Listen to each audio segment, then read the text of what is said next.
Hello नमस्कार श्री स्वामी समर्थ। स्वागत आहे तुम्हा सगळ्यांचं माझ्या YouTube चॅनलवरती। आजचा दिवस तुम्हा सर्वांना खूप छान सुखाचा आणि आनंदाचा जाऊ देत हीच मी स्वामींच्या चरणी प्रार्थना करते आणि आजच्या व्हिडिओला सुरुवात करते। पण त्या अगोदर तुम्ही माझ्या चॅनलवरती जर नवीन असाल तर चॅनलला सबस्क्राइब नक्की करा।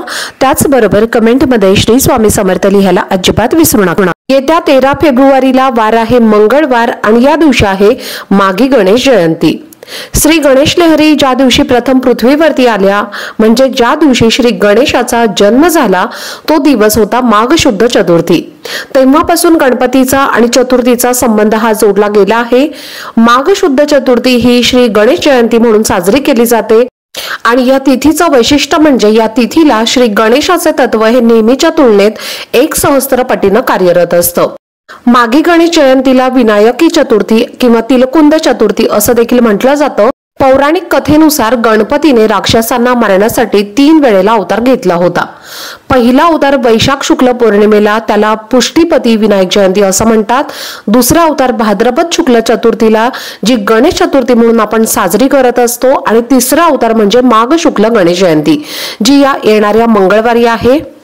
तर या दिवशी आपल्याला काही उपाय करायचा आहे। तर आजच्या व्हिडिओमध्ये तुमच्यासोबत मी एक अतिशय प्रभावी उपाय शेअर करणार आहे, त्यामुळे व्हिडिओ हा स्किप न करता शेवटपर्यंत नक्की पहा जेणेकरून तुमच्यापर्यंत योग्य ती माहिती पोहोचेल। आणि तुम्ही जर माझ्या चॅनलवरती नवीन असाल आणि असे जर तुम्हाला माहितीपूर्ण व्हिडिओ बघायला आवडत असतील तर चॅनलला पण नक्की सबस्क्राइब करा। तर गणपती बाप्पा हे अगदी लहान मुलांपासून ते मोठ्यांपर्यंत सर्वांचे लाडके दैवत आहेत। कोणत्याही शुभ कार्याची सुरुवात करण्यापूर्वी गणपती बाप्पांना आवाहन आपण करत असतो आणि त्यानंतरच त्या शुभ कार्याची किंवा त्या पूजेची सुरुवात ही होत असते। गणपती बाप्पा हे विद्येचे देवता आहेत, ज्ञान देणारे देवता आहेत, संकटांचा नाश करणारे विघ्नहर्ता आपण गणपती बाप्पांना मानत असतो। त्यामुळे गणपती बाप्पा हे सर्वांचे लाडके दैवत आहेत आणि ते प्रथम पूजनीय सुद्धा मानले जातात। तर गणेश जयंतीच्या दिवशी सकाळी तुम्हाला काय करायचं आहे, लवकर उठायचं आहे, अंघोळ करायची आहे, गणपती बाप्पांवरती आपल्याला पंचामृताने अभिषेक घालायचा आहे आणि त्यांना प्रिय असणाऱ्या वस्तू आपल्याला अर्पण करायच्या आहेत। तर लाल रंगाचं फूल किंवा जास्वंदाचं फूल आणि दुर्वा, त्याचबरोबर मोदक, तिळाचे लाडू हे तुम्हाला अर्पण करायचे आहेत। तर बघा, मकर संक्रांतीपासून तुम्हाला जेवढे पण रथसप्तमी पर्यंत जेवढे पण सण येत असतात किंवा जे काही व्रत येत असतात तर त्या दिवसांमध्ये तिळाला अतिशय महत्त्व असतं। त्यामुळे तुम्हाला तिळगुळाचा नैवेद्य किंवा तिळाच्या लाडूचा नैवेद्य हा तुम्हाला अर्पण करायचा आहे आणि त्यानंतर तुम्हाला हा उपाय करायचा आहे। कोणतेही उपाय आपण जेव्हा करत असतो तेव्हा त्या उपायांसोबत आपल्याला सेवेची सुद्धा नेहमी जोड द्यायची आहे, म्हणजे आपल्याला आपल्या नशिबाची साथ मिळते आणि त्या प्रत्येक कामातले सर्व अडथळे सुद्धा दूर होत असतात। तर हा उपाय करण्यासाठी तुम्हाला फक्त 101 रुपया घ्यायचा आहे, म्हणजे 100 रुपयाची एक नोट आणि 1 रुपयाचं तुम्हाला कॉइन किंवा नाणं जे आहे तर ते तुम्हाला घ्यायचं आहे। त्यानंतर 101 जी ही संख्या आहे तर ती गणपती बाप्पांना अतिशय प्रिय आहे आणि त्यामुळे तुम्हाला 101 रुपया घ्यायचा आहे। त्यानंतर तुम्हाला एक प्लेट घ्यायची आहे, त्यामध्ये तुम्हाला तांदूळ घ्यायचे आहेत आणि त्यामध्ये तुम्हाला हळदी कुंकू टाकायचं आहे। 101 रुपया तुम्हाला त्या तांदळावरती ठेवायचा आहे आणि ही जी प्लेट आहे तर ती तुम्हाला गणपती बाप्पांच्या समोर ठेवायची आहे।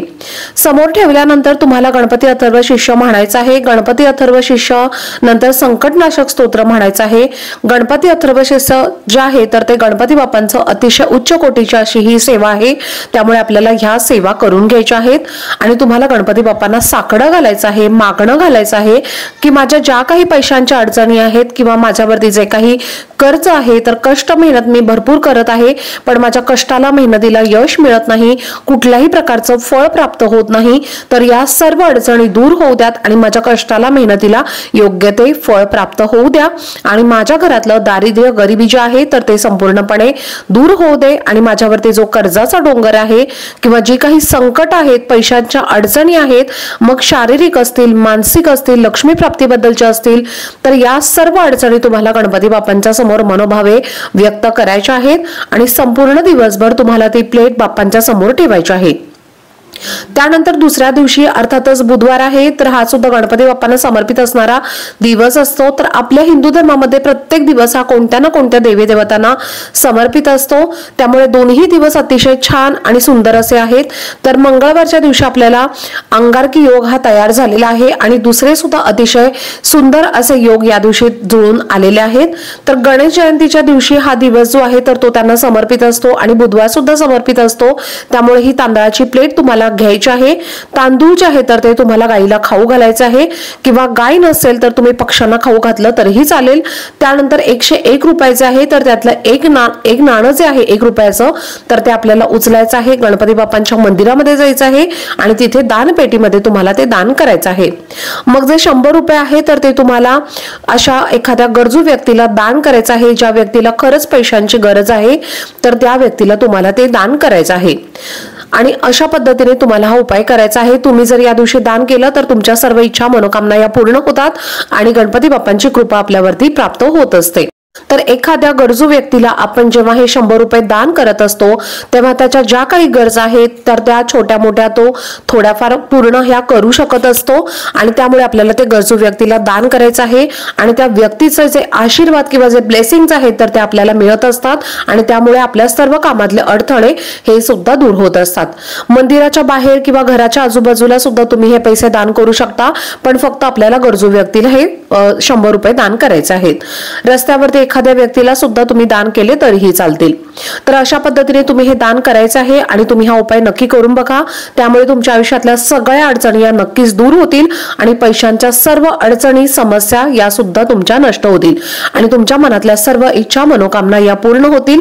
तर या दिवशी तुम्हाला हिरव्या मुगाचं सुद्धा दान करायचं आहे। तुमचा व्यवसाय नोकरी असेल आणि त्यामध्ये जर तुम्हाला अपयश येत असेल तर तुम्हाला हिरव्या मुगाचं या दिवशी दान करायचं आहे। हिरवे अख्खे मूग जे आहे तर ते तुम्हाला कमीत कमी पाव किलो किंवा अर्धा किलो तुमच्या यथाशक्तीनुसार एखाद्या मंदिरामध्ये किंवा गरजू व्यक्तीला तुम्हाला ते दान करायचं आहे आणि तुम्हाला बाप्पांकडे तुमची जी काही मनोकामना आहे तर ती तुम्ही मागितली तर ती नक्कीच त्यामुळे पूर्ण होत असते। तर तुम्ही हिरवे मूग जे आहेत तर ते सुद्धा दान करू शकता। याबरोबरच या जयंतीला तिळाला सुद्धा अतिशय महत्त्व आहे, तर तिळाचं सुद्धा तुम्ही दान करू शकता किंवा तिळाचे लाडू सुद्धा तुम्ही प्रसाद म्हणून वाटू शकता, गणपती मंदिरामध्ये नेऊन तुम्ही दान करू शकता।